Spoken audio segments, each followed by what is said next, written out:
Kenapa ada banyak agama yang berbeda-beda aturannya? Kenapa ada banyak budaya yang membuat kita berbeda-beda dalam menyembah Tuhan? Kenapa Tuhan tidak menciptakan satu agama, satu budaya, satu hukum, dan satu aturan main yang jelas dipahat di setiap alam ciptaannya? Mungkin sampai saat ini banyak penjelasannya, atau bahkan malah semakin membuat kita bertanya-tanya sampai sekarang.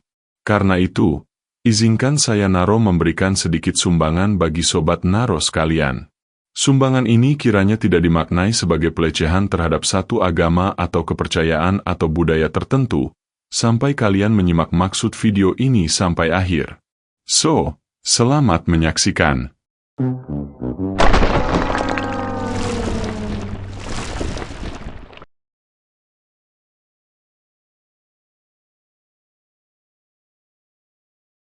Saya yakin, kita semua setuju bahwa pada mulanya, Tuhan menghendaki ciptaan pertamanya untuk hidup sehati dan sepikir, seirama dan senada dengannya, agar manusia tidak jatuh ke dalam dosa, kutuk, melainkan hidup bahagia selamanya.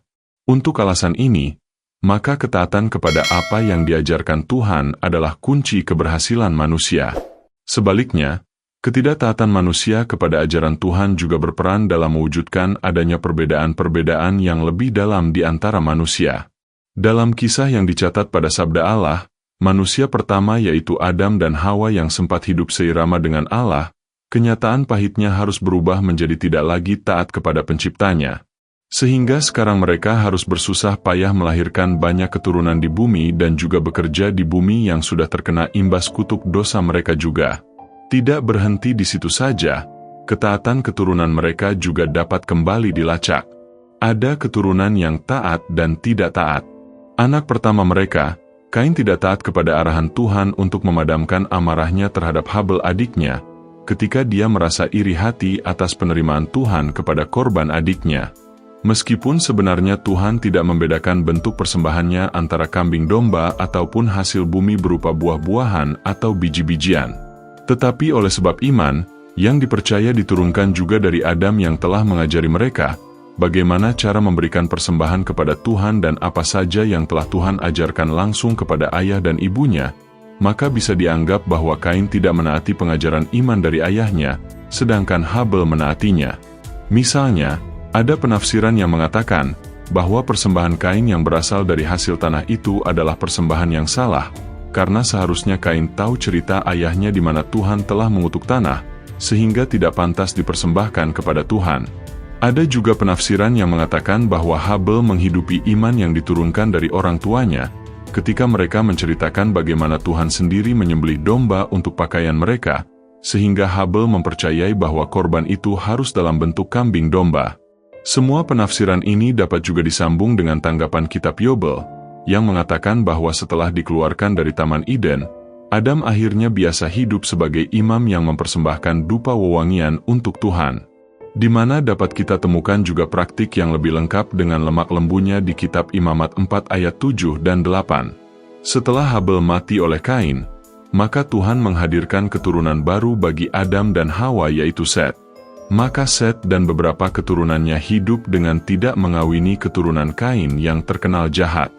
Tetapi beberapa keturunan Set lainnya menjadi jahat dengan saling kawin mengawinkan dengan keturunan Kain yang jahat. Maka ini bisa dianggap sebagai generasi jahat yang tidak taat kepada Tuhan, yang akhirnya dihapuskan Tuhan dari muka bumi, kecuali Henoh yang diangkat ke surga dan Nuh yang menaiki bahtera. Setelah itu, ada Ismail yang dikatakan Tuhan akan menjadi anak yang tingkahnya seperti keledai liar, dan lagi-lagi, Ismail mengambil istri dari bangsa asing yang tidak mengenal Tuhan Yahweh. Sebaliknya, Ishak menjadi anak yang taat untuk dikorbankan dan taat mengambil istri dari kaum saudaranya. Setelah itu generasi selanjutnya, ada Esau yang tidak taat untuk tidak menjual hak kesulungannya dan menikah dengan orang dari bangsa asing yang menyembah berhala. Sedangkan Yakub taat untuk tidak menikah dengan orang-orang asing. Hal ini juga yang menjadi acuan, bahwa sejak zaman keturunan Kain yang disebut sebagai anak-anak manusia, dan keturunan Set yang disebut sebagai anak-anak Allah saling kawin mengawinkan, maka telah terjadi ketidaktaatan terhadap iman mereka, untuk menjaga kekudusan mereka dari kawin dengan orang-orang yang tidak menyembah Tuhan. Untuk alasan ini, Tuhan sempat menghapus eksistensi manusia dari muka bumi, sebab selain Nuh, tidak ada lagi yang kedapatan memiliki ketaatan kepada Allah waktu itu. Akhirnya, perbedaan suku bangsa yang ada sampai saat ini terwujud, yaitu saat keturunan Nuh pasca air bah yakni Sem, Ham, dan Yafet dengan masing-masing istri mereka saling menyebar mencari tempat. Namun tentu, tidak dapat dipungkiri bahwa Nuh juga lahir sebagai buah dosa Adam dan Hawa. Dan juga kenyataan, bahwa tidak lama setelah itu, keturunan Sem, Ham dan Yafet pernah bersatu di tanah Sinear membangun menara Babel, dengan satu bahasa untuk menyatukan perbedaan-perbedaan di antara mereka. Babel sendiri dalam sabda Allah dilambangkan sebagai tempat pelacuran dan kesombongan. Maka kemungkinan besar, jika mereka terus dibiarkan beranak cucu di menara Babel itu, akan terulang kembali peristiwa saling kawin mengawini dengan semaunya, seperti yang sebelumnya pernah terjadi. Peristiwa itu merupakan cikal bakal bahasa mereka yang menjadi kacau balau dan tentu mempengaruhi bagaimana mereka melakukan ritual ibadah dan tradisi mereka kepada Sang Pencipta.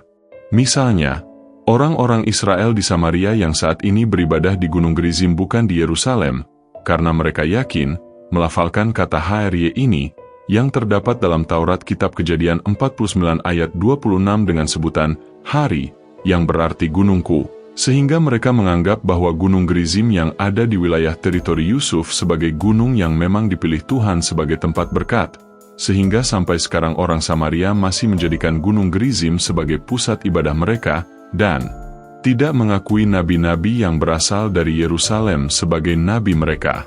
Sebaliknya, orang-orang Israel di Yehuda melafalkan kata tadi dengan sebutan Horai, yang artinya nenek moyang, sehingga mereka menganggap bahwa berkat yang diberikan oleh Yakub kepada Yusuf tidak ada hubungannya dengan lokasi Gunung Gerizim, dan mereka tetap menjadikan Bait Suci Yerusalem sebagai tempat ibadah mereka.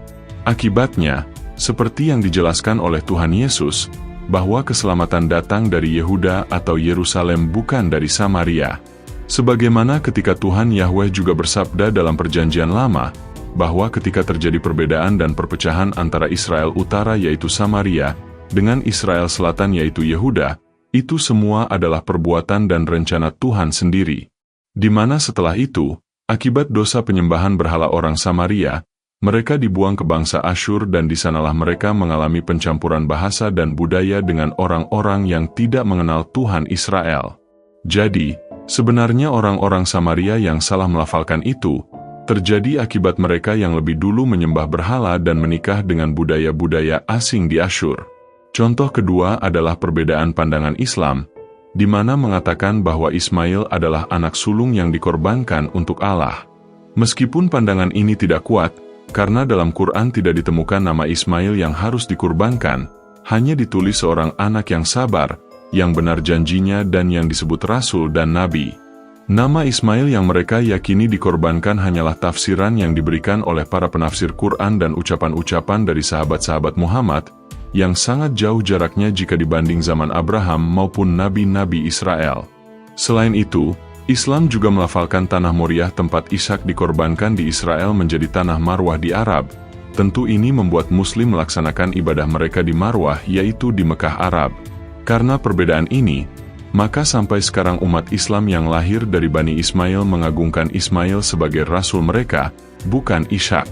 Dan mereka tentu jadi menolak kehadiran Mesias dari keturunan Ishak yaitu Yesus Kristus, melainkan mereka meyakini Al-Mahdi yang akan lahir dari keluarga Muhammad dan keturunan Fatimah dan keturunan Ismail sebagaimana dicatat hadis Abu Dawud nomor 4284. Betapa banyaknya ketidaktaatan yang dipilih oleh keturunan Adam, namun yang tidak bisa diganggu-gugat adalah sebenarnya, sejak semula ternyata Tuhan telah mengetahui semua umatnya yang taat dan yang tidak taat. Tuhan tahu bahwa ciptaannya itu kelak akan terbagi menjadi dua jalan, jalan ketaatan yang menuju keselamatan, dan jalan ketidaktaatan yang menuju kebinasaan. Dalam artian, bahwa Tuhan tetap bekerja di dalam pekerjaan manusia, yang selalu berubah-ubah itu. Misalnya, sebelum Yakub dan Esau lahir menjadi dua bangsa yang berbeda, Allah sudah lebih dulu berkata bahwa dalam kandungan Ribka ada dua anak yang akan menjadi dua bangsa. Atau ketika Tuhan memberikan Ishak kepada Abraham sebagai anak perjanjiannya, bukan kepada Ismail yang lebih dulu dilahirkan. Dan ketika sejak awal Tuhan menerima persembahan Habel dibanding persembahan Kain, pekerjaan Tuhan ini telah menciptakan sebuah konsekuensi logis yang bernama pemilihan khusus, yang nantinya menimbulkan pertanyaan seputar keadilan Tuhan. Kenapa harus Habel, Set, Ishak, Yakub yang dipilih? Sehingga akhirnya melahirkan perbedaan dalam hal budaya atau tradisi yang nantinya menjadi semakin melebar menjadi perbedaan agama atau kepercayaan. Misalnya, keturunan Ismail yang melahirkan orang-orang Arab penganut pagan dan Islam. Keturunan Esau yang melahirkan orang-orang Edom yang menyembah berhala. Sebuah tindakan tegas bahkan telah Tuhan lakukan, ketika Menara Babel yang tadi dibuat untuk menyatukan kebudayaan manusia dibuat. Tuhan melihat apa yang dikerjakan manusia adalah salah, sehingga Tuhan mengacaukan bahasa mereka dan kembali menyebarkan mereka ke berbagai penjuru dunia. Baik dari sudut pandang usaha manusia, diketahui bahwa ketidaktaatan manusialah yang membuat mereka tercerai-berai menjadi beragam-ragam budaya, tradisi, dan agama. Baik juga dari sudut pandang pekerjaan Tuhan, diketahui bahwa sejak semula, Dia sudah memilih secara khusus siapa-siapa saja manusia yang akan menjadi umat pilihannya. Di tengah-tengah kegalauan dan kekhawatiran apakah aku termasuk orang yang dipilih Tuhan, atau apakah aku adalah orang yang sudah benar taat kepadanya, kita boleh sedikit legai, sebab ada yang dapat menjembatani kedua sudut pandang di atas, yaitu bahwa Tuhan dapat memakai bangsa yang tidak percaya sekalipun untuk membantu bangsa yang percaya kepada Tuhan. Seperti peristiwa kemerdekaan bangsa Israel yang dibebaskan oleh Raja Persia, Dia justru malah memerintahkan rakyatnya untuk membantu Israel membangun kembali Bait Allah. Ini berarti, sebenarnya Tuhan tidak benar-benar mengabaikan atau membuang manusia yang tidak dipilihnya, melainkan Tuhan tetap memberi kesempatan kepada mereka untuk mengenal dan mencarinya. Seperti ada tertulis dalam sabda Allah, "Carilah Tuhan selama Ia berkenan ditemui, berserulah kepadanya selama Ia dekat." Baiklah orang fasik meninggalkan jalannya, dan orang jahat meninggalkan rancangannya. Baiklah ia kembali kepada Tuhan, maka Dia akan mengasihaninya, dan kepada Allah kita, sebab Ia memberi pengampunan dengan limpahnya. Sehingga jelaslah, bahwa sebenarnya Tuhan memakai perjanjian lama seperti kitab Taurat dan kitab para nabi, hanya sebagai bayangan atau kerangka bagi kedatangan sesuatu yang sempurna kelak. Sehingga, ketidaktaatan Kain, Esau dan Ismail, maupun ketaatan Habel, Yakub dan Ishak, menjadi bayangan bagaimana nanti Mesias atau Sang Penyelamat dunia itu akan datang.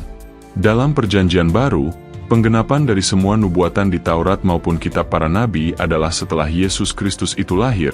Dia menjadi pintu bagi bangsa-bangsa selain Yahudi untuk menjadi umat pilihannya.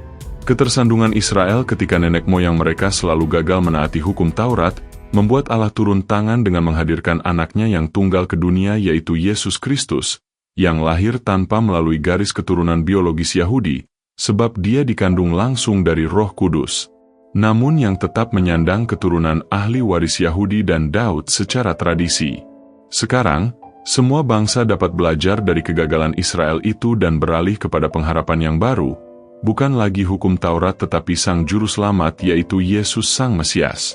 Inilah yang disebut oleh Paulus dalam surat Galatia 3 ayat 13 dan 14, Kristus telah menebus kita dari kutuk hukum Taurat dengan jalan menjadi kutuk karena kita, sebab ada tertulis, terkutuklah orang yang digantung pada kayu salib.